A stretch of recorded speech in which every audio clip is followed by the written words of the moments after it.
भोपाल में जमीयत उलेमाए हिंद की governing body council की मीटिंग के दौरान संगठन के अध्यक्ष मौलाना महमूद मदनी के विवादित बयान से बड़ा हंगामा खड़ा हो गया। मौलाना महमूद मदनी के बयान पर बीजेपी ने बड़ा पलटवार किया। संबित पात्रा ने कहा कि मदनी की तकरीर भड़काऊ और देश को बांटने वाली है।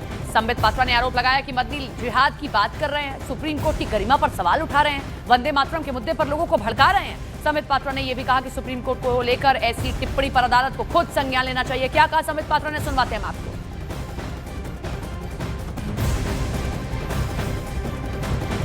जो मौलाना महमूद मदनी ने कहा वह था कि सरकार के दबाव में, भारत सरकार की दबाव में भारत की अदालतें काम करती है और सुप्रीम कोर्ट को भी सुप्रीम कहलाने का कोई अधिकार नहीं है। सुप्रीम कोर्ट हमारे केसेस को एडमिट कैसे करती है?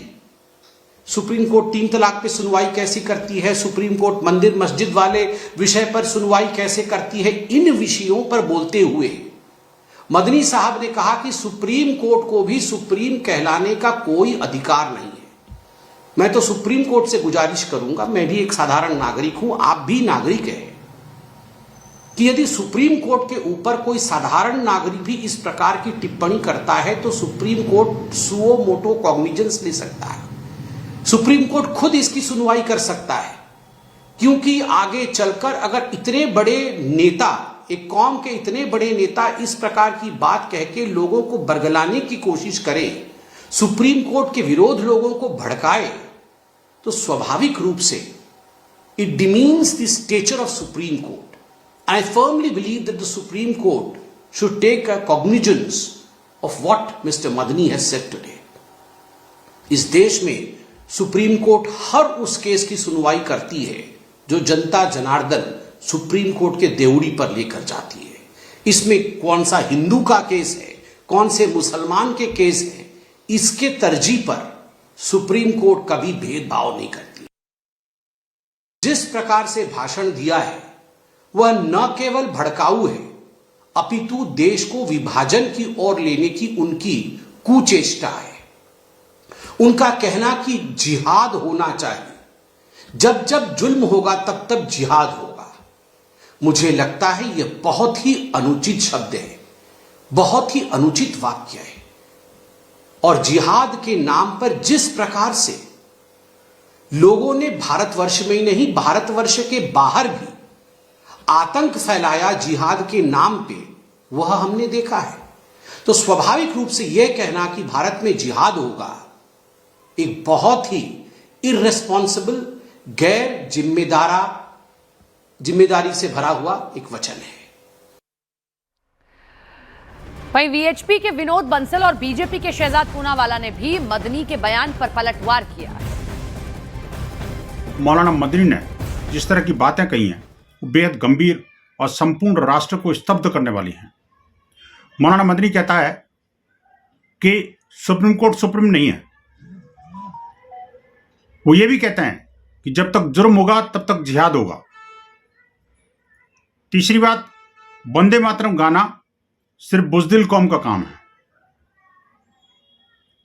इस मौलाना ने न सिर्फ संपूर्ण भारत के मुसलमान और खासकर युवाओं को जिस तरह से जिहाद के लिए उकसाया है, आतंकवाद की राह पर धकेलने का कुत्सित प्रयास किया है। जो लोग शरिया की वकालत करते हैं, जो लोग यूसीसी को नहीं, संविधान को नहीं, पर्सनल लॉ को तरजीह देते हैं, वो आज संविधान की बात करते हैं। और अगर सुप्रीम कोर्ट हिंदुओं के पिटीशन की सुनवाई करे तब तो सुप्रीम कोर्ट दबाव में है। सुप्रीम कोर्ट सुप्रीम कहलाने के लायक नहीं। अगर सुप्रीम कोर्ट कोई और फैसला दे जो उनको पसंद है तब तो सुप्रीम कोर्ट ठीक है। ये शरिया की दुकान है, ये संविधान का नहीं करते हैं सम्मान। इसीलिए वक्फ के नाम पर भड़काते हैं, सीए के नाम पर भड़काते हैं, एसआईआर के नाम पर भड़काते हैं। ये भड़काते हैं और दंगे भी लगाते हैं और संवैधानिक संस्थाओं पर हमला भी बोलते हैं। अब आपको सुनवाते हैं मौलाना महमूद मदनी ने आखिर कहा क्या था जिस पर इतना हंगामा बरपा हुआ है। गुज़िश्ता कुछ अरसे से बिलखुसूस बाबरी मस्जिद, तलाक सलासा जैसे बहुत से मसलों पर फैसले के बाद ये तासुर आम हो रहा है कि अदालतें हुकूमतों के दबाव में काम कर रहे हैं। अक़लियतों के आईनी हुकूक और दस्तूर के बाद बुनियादी उसूलों की तशरीह की ऐसी मिसालें सामने आई हैं जिन्होंने अदालतों के किरदार पर सवालिया निशान लगा दिया है। मौजूदा वक्त में इबादत गाह एक्ट को नज़रअंदाज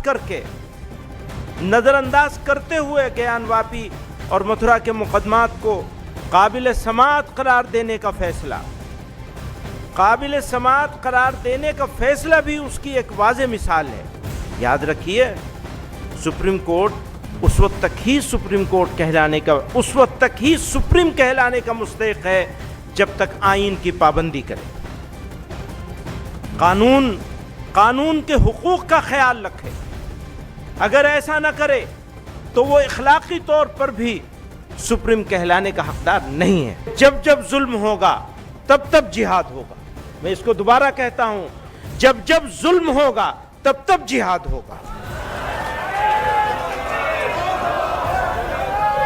मुर्दा कौमें मुश्किलात में मुब्तला नहीं होती, वो तो सरेंडर कर देती है। वो कहेंगे वंदे मातरम पढ़ो तो पढ़ना शुरू कर देंगे। ये पहचान होगी मुर्दा कौम होने की। और अगर जिंदा कौम है तो फिर हौसला बुलंद करना पड़ेगा, हालात का मुकाबला करना पड़ेगा। महमूद मदनी के जिहादी बयान पर राष्ट्रीय लोकदल के सांसद राजकुमार सांगवान ने भी तीखी टिप्पणी की। कहा कि वो बड़े हैं, उन्हें मर्यादित भाषा का इस्तेमाल करना चाहिए। हमारे साथ बात करने मौजूद है सांसद है बागपत से राजकुमार सांगवान जी। बात करेंगे सर, जो माहौल चल रहा है दिल्ली ब्लास्ट के बाद में, अभी महमूद मदनी है, उन्होंने एक बयान दिया कि जब जब जुल्म होगा तब तक जिहाद होगा, तो जिहाद का धम्मा मतलब भाषण दे रहे हैं वो। देखिए, मेरा ये कहना है कि इस तरह की बातें और इस तरह के शब्दों का इस्तेमाल नहीं किया जाना चाहिए, ना सामाजिक क्षेत्र में ना राजनीतिक क्षेत्र में। और ये दुखद है जो इस तरह की बात करते हैं, और ये बातें उचित नहीं है। हमारे देश की प्रगति को रोकने के लिए, भाईचारे को ख़राब करने के लिए इस तरह की बातें जो भी कर रहे हैं और जो बोल रहे हैं इस तरह का, उनको अपने शब्दों पर कहीं ना कहीं अंकुश लगाना चाहिए। उन्हें धैर्य भी बरतना चाहिए, संदेश अच्छा दें ताकि सब हम राष्ट्र की मुख्य धारा से जुड़ें और उसके लिए हम काम करें। देश विकसित भारत हमारा बने, उसके लिए हम सब लोग काम करें। उसी तरह के हमें विचार भी, उस तरह की बात भी हमें करने चाहिए। यही हमारा उद्देश्य होना चाहिए। हम भारत के ये हमारा गंगा जमुनी तहजीब का हमारा देश है और यहाँ भाईचारा का हमारा देश है। यहाँ इस तरह की कोई इजाज़त नहीं देगा कि हम इस देश के माहौल को ख़राब करने के लिए इस तरह की बातें करते रहें कि जहाँ जातियों में द्वेष हो, जहाँ भाईचारे में कहीं ना कहीं चोट पहुँचे। ये गलत है। तो सोचना चाहिए, विचार करना चाहिए। और अच्छे बुद्धिजीवी हैं, बड़े हैं और उनकी बात सुनी जाती है, तो उनको ये बातें शोभा भी नहीं देती कि वो ऐसी बात करें। उनको तो मर्यादित भाषा का इस्तेमाल उनको करना चाहिए। वो अच्छे बड़े लोग हैं, तो भाषा अच्छी जरूरी है। बहुत बहुत शुक्रिया। वंदे मातरम के मुद्दे पर मौलाना महमूद मदनी को बाकी मुस्लिम संगठनों का भी सहयोग नहीं मिल रहा है। जमात इस्लामी हिंद के अध्यक्ष मौलाना सादतुल्लाह हुसैनी ने पूरे मुद्दे को इलॉजिकल बता दिया है। हमारे मुल्क के दस्तूर में हर एक को अपने अकीदे के मुताबिक अमल करने की आज़ादी है, तो पैट्रियोटिज्म भी, मुल्क से ताल्लुक़ का इजहार भी अपने अपने अकीदे के मुताबिक लोग करेंगे। कोई ख़ास स्लोगन, कोई ख़ास गाना, यही पूरे मुल्क पे थोपने की कोशिश और हर एक से ये कहना कि आप यही गाना गाएंगे, इसी से आपका पैट्रियोटिज्म ज़ाहिर होगा, ज़ाहिर है कि इसको कोई भी रैशनल नहीं समझ सकता। तो जो लोग वंदे मातरम के ज़रिए अपनी मोहब्बत का इजहार करना चाहते हैं करें, कोई और किसी और ज़रिए से करना चाहते हैं और ज़रिए से करें।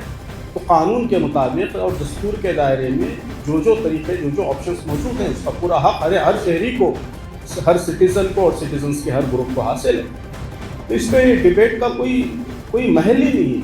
ये बिल्कुल इलॉजिकल और नॉन इशू है जिस पर खामखा हम अपनी एनर्जी ज़ाया करते हैं।